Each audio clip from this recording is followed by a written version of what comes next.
In anticipation for the Battle for Azeroth expansion, many players are excited for the introduction of Kul Tiras.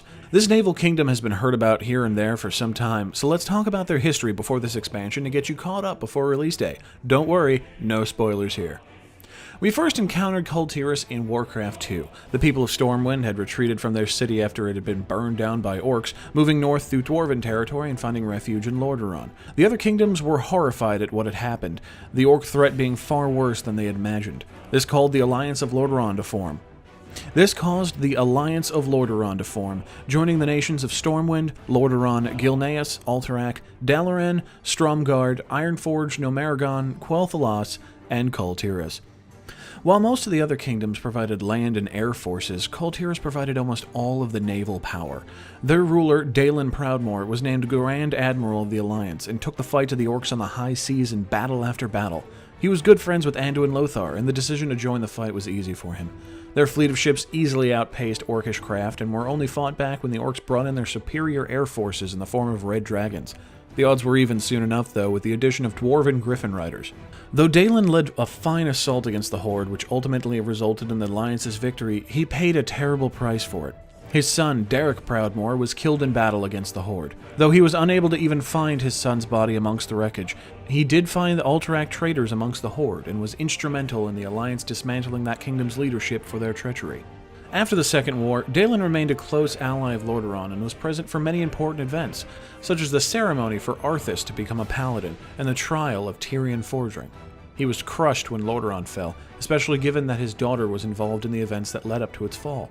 Jaina Proudmoore was his remaining child, and after what had happened with his son Derek, he was determined to make sure she was okay.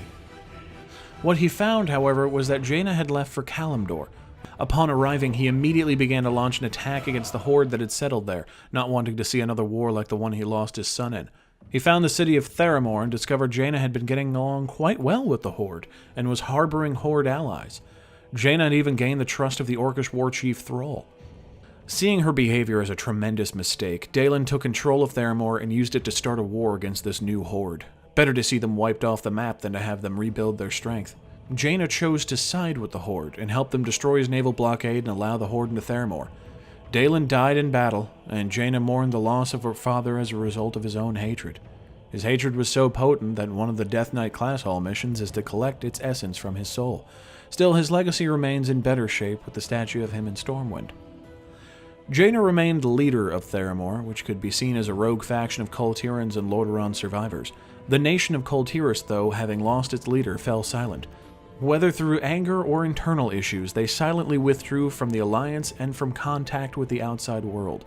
Kul Tiras Marines can be seen in parts of Kalimdor still attempting to get a foothold against the Horde. In addition, a few captives are found in the Broken Isles as well. Leading up to the battle for Azeroth, both factions know they need a powerful navy in order to turn the tide against one another. The Horde pursues the Zandalari, but the Alliance sends Jaina Proudmoore to Kul Tiras in an attempt to recruit them. According to the Battle for Azeroth website, Kul Tiras is now ruled by her mother, and it's unknown how she feels about the events that led to her husband's death. One can only assume that Jaina and the Alliance will not receive a warm welcome to the island nation. Though Kul Tiras has a storied history with the Alliance, there's no doubt in my mind that convincing them to join once more will be a hard sell. If they're any bit as stubborn as Dalen Proudmoore was, it'll take a miracle to get them on board. But once they are on board, the Horde will once again learn to fear the naval prowess of Kul Tiras. Thank you for watching The Frost Fables. If you enjoyed this video, please hit the like, share, and subscribe buttons, and take care, everybody.